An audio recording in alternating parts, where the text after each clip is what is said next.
Rick, to be very frank, our next speaker is kind of, in my own opinion, one of the country's most talented communicators when it comes to really difficult cyber issues and kind of connecting the way that they impact us, whether it's a business or whether it's just an average US citizen sitting at home. He's now serving as the country's Principal Associate Deputy Attorney General. It is my great pleasure to welcome John Carlin to talk about what the Department of Justice is seeing when it comes to the blurred lines between nation states and criminal organizations. John, welcome. It's great to see you, especially not in the White House Situation Room. So, John, I thought we'd start out. I know you've got some comments, because what we really want to kind of do for the first few minutes here is get inside your head on kind of, you know, what issues are top of mind for you right now, and a little bit about those blurred lines. But there's some pretty big news out of the Department of Justice yesterday. General Petraeus alluded to it earlier today with $3.6 billion theft of cryptocurrency. Your boss was out there doing some interviews. I wondered if you might just mind talking to us a little bit about that announcement yesterday and about what that means. Sure, and thanks for having me, and it's great to see both of you, Suzanne, Rick, and Rick. Yes, I'm jealous that you get to escape the Situation Room, be able to participate more often in events like these. It was I described yesterday the event, or the seizure, as an outgrowth of what you've seen from the department on our focus on cyber threats and what we can do to improve our collective security. And so, while the charges yesterday may not have a connection to a foreign government, what you've seen us do, and we'll talk more about the blended threat, I know, Suzanne, but increasingly, whether it's a criminal group, a terrorist group, a nation state group, they're using the same ecosystem, or taking advantage of it, that crooks have set up, that allows them to generate all sorts of different cyber threats and problems for not just American companies, but companies throughout the world. And so yesterday was a good day for the good guys. The department was able to seize, in its largest seizure ever, period, in terms of value, over $3.5 billion worth of cryptocurrency in a single action. And it was proceeds that generate back from a 2016 hack. And so it wasn't just the largest seizure of cryptocurrency, but the largest financial seizure, single seizure in DOJ history. And what it shows is the ability of investigators and prosecutors working together to trace money through what criminals have assumed are anonymous safe havens. Offshore exchanges, unhosted wallets, dark markets, and so on.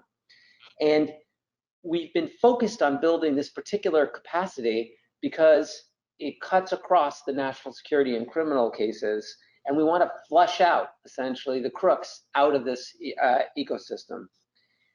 In addition to government actors, though, and this is critically important, it was also aided, and if we're going to solve this problem, it's going to continue to require this type of partnership, but it was aided by private actors exercising due diligence in this new space. So as the defendants try to launder the money, at some point they got to get it out of the virtual currency and into hard currency so they can use it, or they need to get it through their labyrinth of obfuscation and complex transactions to them. And some of the private actors seeing these transactions asked questions about where the money was coming from. They even froze funds based on their suspicions. Several of the virtual currency exchanges had and enforced their anti-money laundering policies and their know your customer requirements that proved key to this investigation and will to other investigations. That type of basic compliance needs to be applauded, encouraged, and incentivized by law and regulation, and it needs to become the norm. I think next week, the Deputy Attorney General, Lisa Monaco, is going to be out speaking at Munich, and I think you'll hear new announcements about the innovative ways in which we're going to continue to tackle at the department, and also working with other government partners, the illicit use of cryptocurrency. That's great. That's really, I mean, That sort of thing, I believe, and I did not get to respond to that, by the way, but that sort of thing makes a difference in the market. Mm-hmm. Mm-hmm. So John, let's dig in on what you refer to as the blended threat and what we call the blurred lines. And I think it's all the same thing, which is, we had a ransomware panel a little bit earlier to talk about ransomware and criminal groups. And we talked in the past about how a lot of these nation states are kind of turning a blind eye when it comes to the people who they're employing by day and the criminal activities that those same people may be engaging in at night or off hours of nation state groups. I just was hoping you would kind of like level set for us where that threat is today, if it's getting worse, and what are some of the things that we can do, and I say we as a collective cyber community can do to address this issue. Look, I'm so glad that you are addressing it, and you gave one example of what a blended threat which could be, which is the bad guy nation state Rick Leggett's having a side job where they use their technical expertise to go and hack for a buck, and the state is unaware of it. Other versions, though, of that same blended threat include criminal groups who are real legit crooks. That's their day job, but then get used by the state for national security purposes. I'll give one or two examples that grab your attention. And another example of a blended threat, I think, is what you see from, for instance, North Korea, where it's nation state actors, but they're acting like crooks in order to make a buck, because that's how they're getting currency, is they're committing what would otherwise be traditional criminal schemes like ransomware, like extorting companies, but they're doing it in order to get currency into the state. So instead of some countries investing in research and development and selling goods, they're investing in crooks who then steal for the state, but they're doing it in their state actors. So all of those, I think, are examples of this increasingly blended threat. It was something that when I left the department as head of the National Security Division, we were sounding the alarm on then. And to your question, has it gotten worse? And what have we seen when we've gotten back? Yes, it is worse now than it was then. Partly, and this is where we started in the beginning, I think it's because of this thriving ecosystem of criminals where you develop the tools that are necessary in order to attack companies. You do it in an efficient and almost corporate manner. You sell or rent those tools to others. You use the same backbone ecosystem of money launderers to hide the flow of currency, and it becomes easier for all three of those blended threat scenarios to occur. And in particular, the sophistication, and COVID accelerated this, and the pandemic with people working remotely and desperate to get their systems. So much money flowed into the criminals. They invested that money in improving their infrastructure that it became more and more efficient and therefore more tempting for nation state actors to choose to use it for other purposes. When I left, we were really focused on Russia, China, North Korea, Iran, the big four. And we were seeing this problem of criminal groups. One case, the Farizi case, that often used as an example of both the blended threat and why companies need to come forward, is there's a case where a company gets hacked and it looks like a low-level threat. They get an email with a bunch of misspellings saying, give me $500 worth of Bitcoin, or I'm going to release the fact that I took personally identifiable information, names, addresses off your system. This is a trusted brand. And the company, and to add so a little bit of chutzpah to the crook from the perspective of the company, he says, and you threw me off your system, I want to get back in. So if I'm the company, normally I'd be thinking, this is a low-level crook, it's $500, clearly he's not the best hacker, he's asking for our help to get back into our system. If that company hadn't worked with government, that what they wouldn't have found out was he was a legit crook and low-level hacker, but he also was an extremist from Kosovo who moved to Malaysia, was working with a fellow extremist back in Kosovo. The two of them had hacked into this trusted brand, but on the back end, he managed to become friends with one of the most notorious terrorists in the world at the time, an individual named Junaid Hussain, who had been a criminal hacker, got radicalized outside of London while in prison for hacking, went to Raqqa, Syria, which at that point was at the heart of the Islamic State's campaign to use terror, including raping women as a political tool to subjugate, putting women and children into slavery, killing Muslims and non-Muslims alike with impunity in Syria and Iraq. That individual, Farizi, had moved to Raqqa, Syria, become friends only online, going to how you blend with Farizi in Malaysia, and Junaid Hussain takes that which is stolen to make the $500, but he uses it to create a kill list. And then using American technology, Twitter, he blasts that back to the United States, saying, kill these people by name, by address, where they live. They looked for government actors who might be a police officer or otherwise. So if you're the company, and you imagine if you had paid the $500 or ignored it but told no one, and now you're responsible for the death of a fellow citizen. I mean, no one just as a person running these companies wants that to happen. And also, this is a pure business decision. It's game over for your brand. So it is because of this blend between national security and criminal threats, the difficulty of telling which is which, because the same actor may be doing one or the other on a given day, or both, like in this case, where you really had both motives. So that case was brought before I left. But since then, what's changed is this explosion in the capability of the criminal groups, which makes this type of exploitation, I think, more frequent.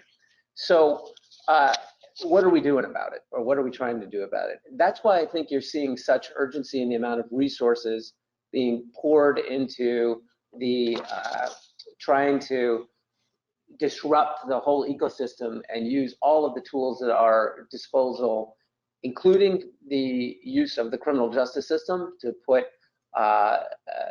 people in jail. In that case, because that company worked with the government, working with State Department, working with others, we were able to work with the Malaysians, get him extradited, and he's currently incarcerated and was after being brought to Eastern District of Virginia to face charges. Junaid Hussain, who's outside the reach of law enforcement, was killed in an openly acknowledged military strike by Central Command.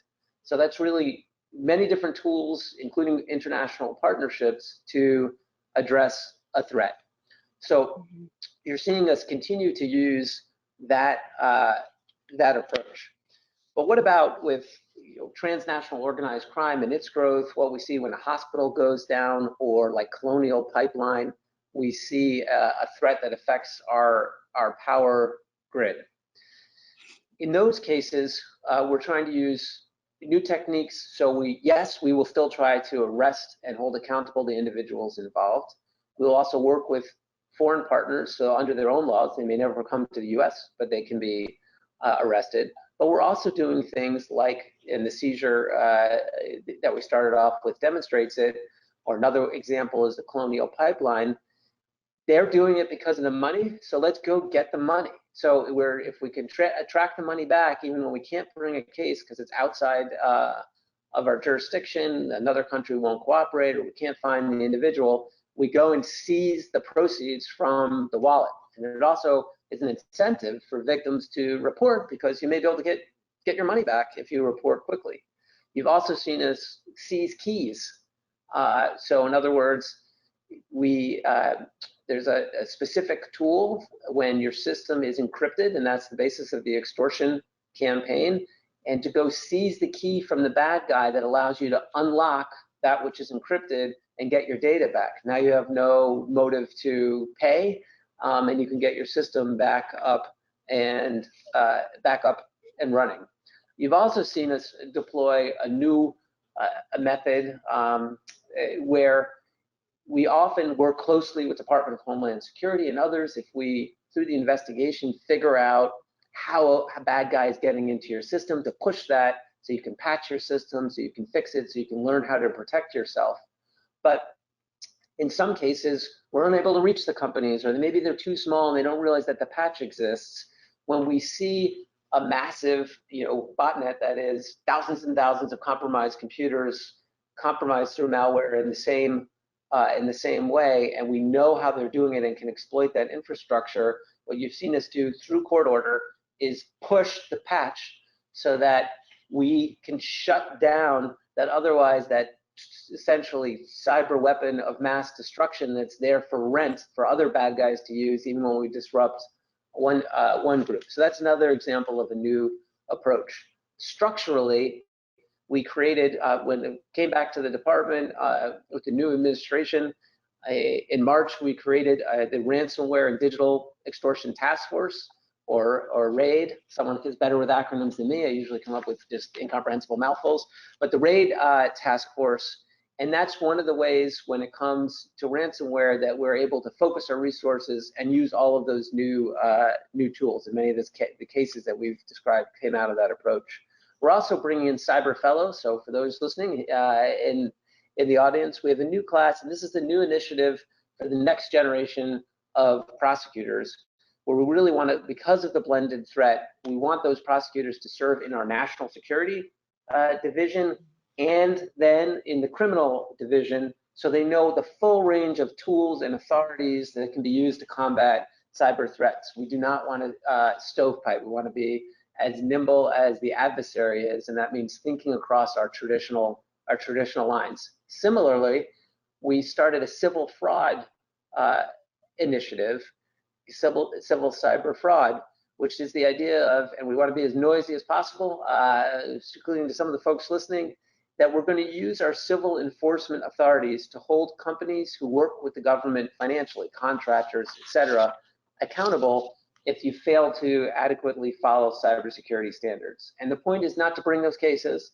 ideally get the message out so we do not need to bring those cases, so that people are incentivized on the front end to make sure that they keep the promises they've made on how they're going to make their systems harder to hack when they're ones that the government relies on. We're open to additional ideas. The Deputy Attorney General has done a comprehensive review of our cyber capabilities, meeting with outside experts if you have advice on new things we should look at, so that we can continue to bring the full range of criminal, civil, national security, and administrative authorities to hit the cyber threat. And like I said, at Munich next week, she'll be discussing some of what we found in that review, some of the changes that we've are making at DOJ to double down on using all of our tools to hit this threat, and that continual focus on being interdisciplinary and also working with foreign partners. So that's my outline, and then over to you, Celia or Rick. I think it's fantastic. I want to get in a question. I've got a couple of questions, but I want to get in one from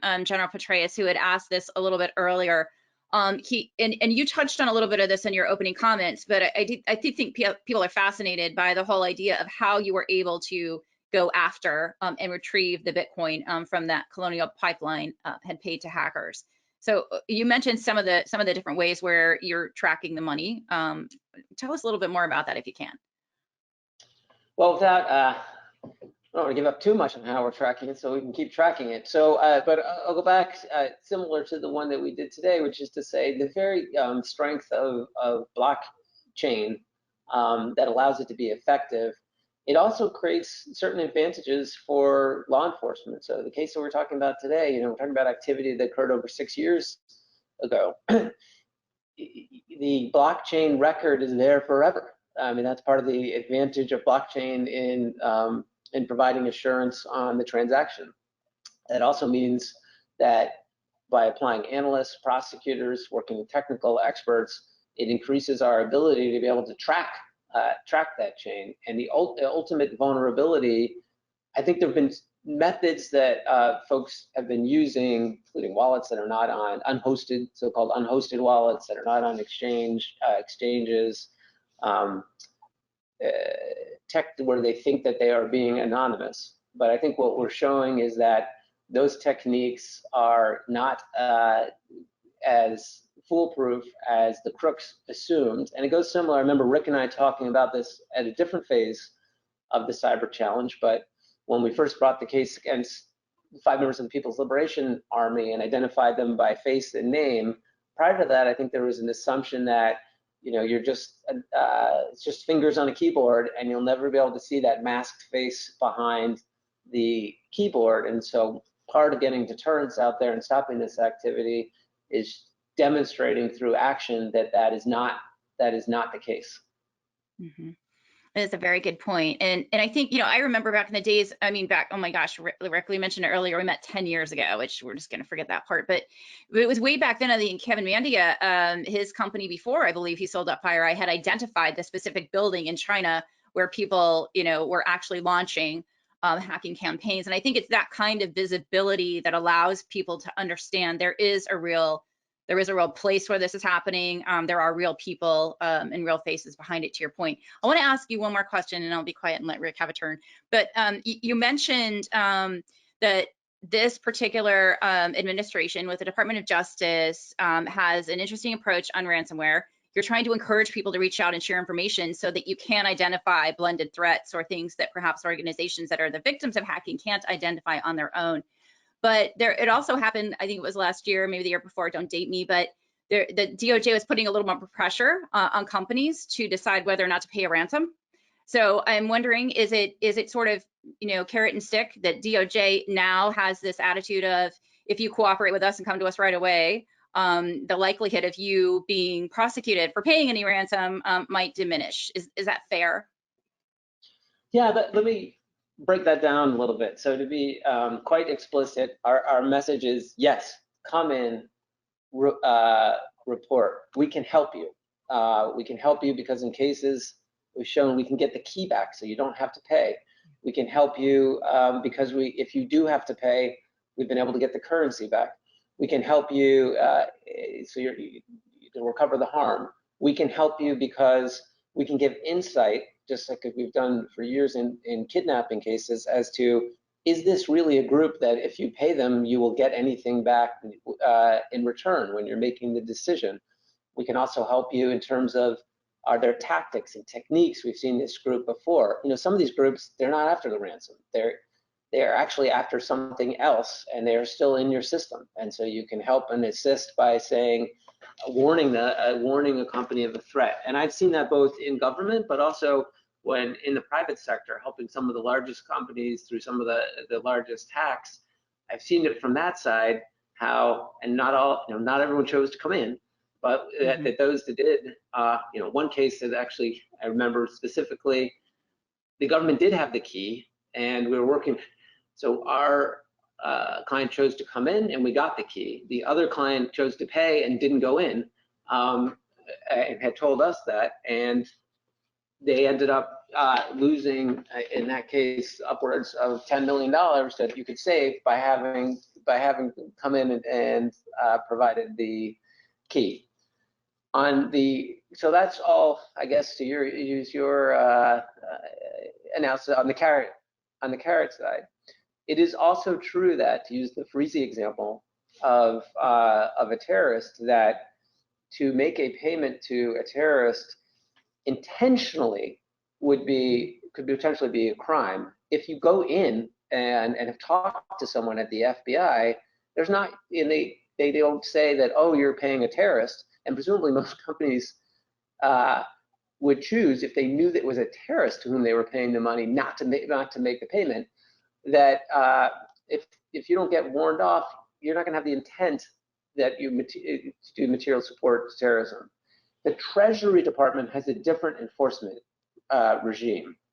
And in the Treasury Department, there's certain designated actors. They might be countries, they might be particular individuals, they might be terrorists. And theirs is a strict liability regime. So that means intent is not relevant as to whether or not you violated the regime. And the idea there is to incentivize people to have good compliance and know you're a customer. And so for Treasury Department purposes, they too have said, if you come in and you've gone to law enforcement and law enforcement says you're cooperative, when we decide whether or not to exercise that strict liability authority, we are going to take that into account, again, to incentivize people to come in.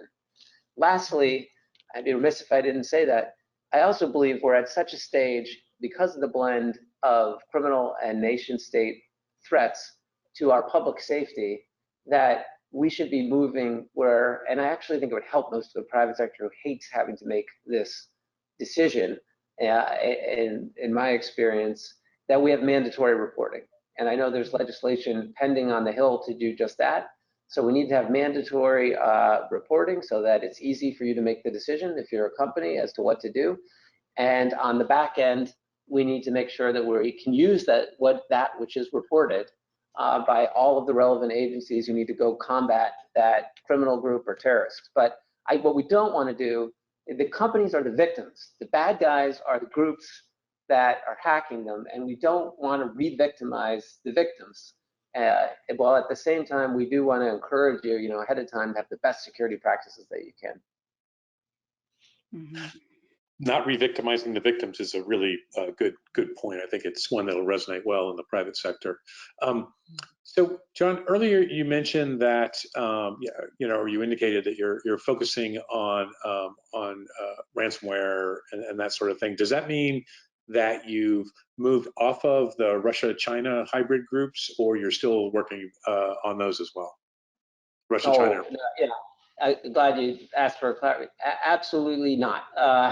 So unfortunately, the panoply of threats, both the companies and the country has grown, and that means we need to increase our resources. But those hybrid groups, as you rightly call them, Rick, it's linked.